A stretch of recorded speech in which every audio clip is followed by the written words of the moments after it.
Yo, what's going on, guys? It's Josh. Welcome back to another YouTube video. Today we're going to be checking out some Marvel Rivals, the game that is absolutely taking the gaming scene by storm. I just wanted to share my thoughts about the game so far and my experience with it, considering that I played some Overwatch and then I played a bunch of Paladins. Yeah, let's get right into it. The things that I like so far right off the bat are the design of the game. I think the art design, like how the maps look, and the character design especially, is really awesome. I feel like they did a really good job at making the comic book character come alive, so to speak. For example, Dragon Ball Super movie that came out that just looked absolutely horrendous.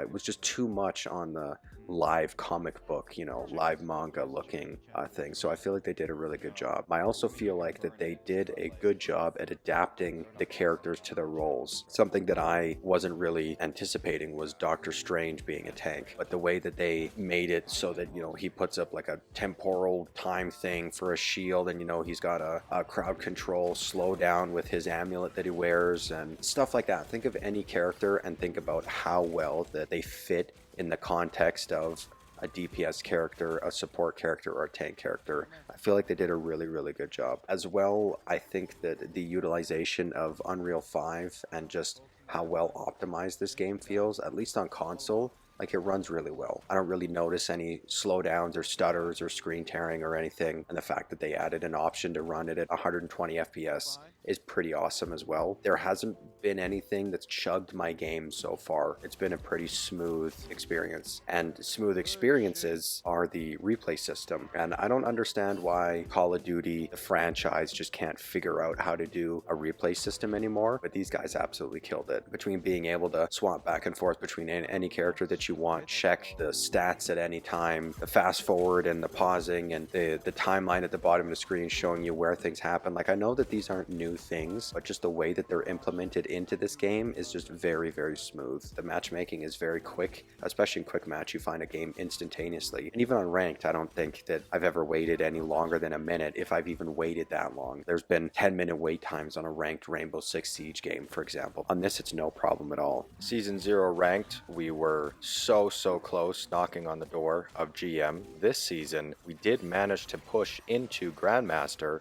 but as soon as we hit it, our matchmaking seemed to change. Take a look at this. Cherry picked 16 games just before Grandmaster. We start off with a loss, and then we hit up 3 wins. And then we lose again, and then now we're on to 4 wins. So now we're 7-1. We lose another one, we're at 7-2. We win 3 more, now we're 10-2. We lose 1, we win 2, now we're good to go into Grandmaster, okay? We're feeling awesome, feeling good. And then it happens. For the first time in like 20 games or something like that, we lose back-to-back games. So we decide to get off for the night. The next day we hop on, do some quick match to warm up, a loss and a win, who fucking cares? And then we get back onto comp, right? Check this shit out. How do you explain this shit? Now, some of you are going to be like, oh, well, your stats are garbage. And I'm also not about to make an excuse for playing like dog shit. If you suck, or if I suck, I'm going to be the first one to say something about it. I have no problem saying that I suck, I lost this the game. No problem with that. The way that Reggie and I play this game, we're gap fillers. So, for example, if your team has 2 tanks, 2 DPS, and a single healer, that guy chooses another DPS, we swap off whatever role we're on, and now we go to a healer. Or, for example, you're running a solo tank, 3 DPS, 2 healers. One of the healers, like your cloak, isn't doing anything other than being in the dagger form. We're going to swap off a DPS character and add on to the supports. During the games, if we're getting stomped in the first round, we're going to talk about changing off, switching roles, doing whatever we need necessary to make the team work. But the only thing that I don't like about this game so far, it's kind of 2 things, but it's wrapped up in the same thing, and it's the matchmaking / the team comp. Now, in this game, they've made it very clear that having a good team comp is going to be how you win the game. In that sense, I really like it how they made it so team focused. There isn't really like a standout character that, like, quick editor's note here. I think what I was trying to say is that there aren't very many characters like Iron Fist, for example, that can do everything themselves. There isn't a all-encompassing character. Okay, bye. It still is team balancing, but if you get a bad team, like, you're just going to lose. And that's kind of the other thing on the matchmaking, is I feel like your team is either really good or they're really bad. I feel like you either get rolled or you do the rolling. There's not a whole lot of games that I've played that are close. You know, I can think of like a game the other day that went like 5-4 in comp. With the new update, there's talks about them adjusting the matchmaking, you know, and I feel as somebody who played COD for a very long time that the fact that this game maker is even addressing the matchmaking like that is humongous, because Activision never gave it to us, and all their subsidiaries, Treyarch, Infinity Ward, and Sledgehammer, they never gave a fuck about us with skill-based matchmaking. They just, oh, it doesn't exist, it's not a thing. Like, the fact that they would lie to us about it is just insane. But based off of what I just showed you, the changes to the matchmaking, would you consider them for the best, or would you consider them for the worst? At this point, I don't really know. But the matchmaking isn't the only thing that they changed. The addition of Mr. Fantastic and Sue Storm has obviously changed the way that the game is being played, with Sue being a healer and 95% of the player base not really understanding how to play her correctly.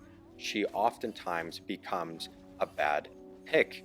Mr. Fantastic, on the other hand, though, has seemingly flawlessly integrated himself into the landscape of the game. Of course, the current meta is going to be changing with those characters, but also the nerfs and buffs that came have affected that as well. But I think that they were A, necessary, and B, done pretty fairly. In the past, the term nerf was always really scary because it made your favorite gun in Call of Duty unusable, and the term buff meant that whatever was getting the attention was going to be breaking the game. The current meta of the 100% reliance on support alts, somebody like Magneto who just dunks on them, is going to be chosen a lot more. In the first season, the team up with Scarlet Witch wasn't really worth it. Now with the new update, she's actually on par with everybody else in the game. So a Scarlet Witch pick for your Magneto actually does benefit your team. Somebody like Black Panther's nerf is blown completely out of proportion. If you were good with him in the first season, you're still going to be good with him now. The buff to Storm has made her A,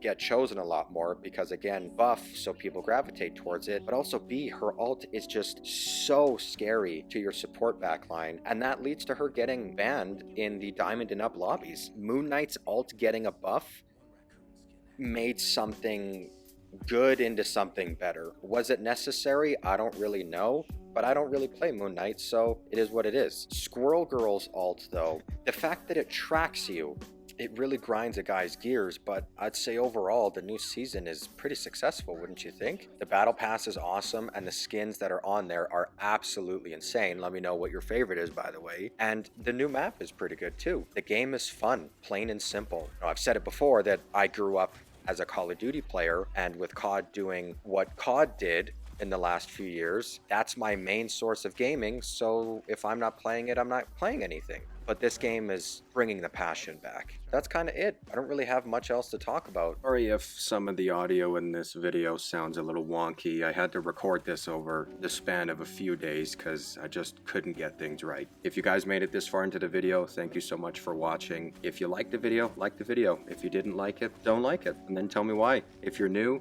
thank you very much for checking me out, and if you're returning, thank you so much for your continued support. I'll catch you guys in the next one. Peace.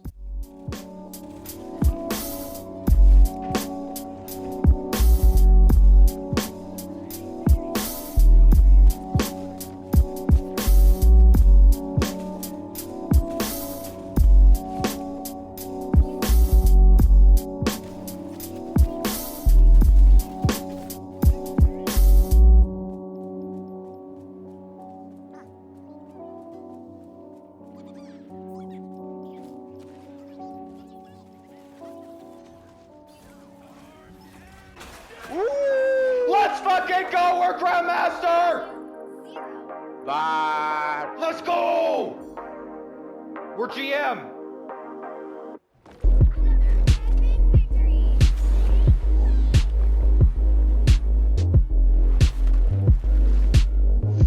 GM MVP, man! Go! Yes! Yes! Buddy, we did it! Buddy! Finally did it, bro. We did it, buddy. Oh my god.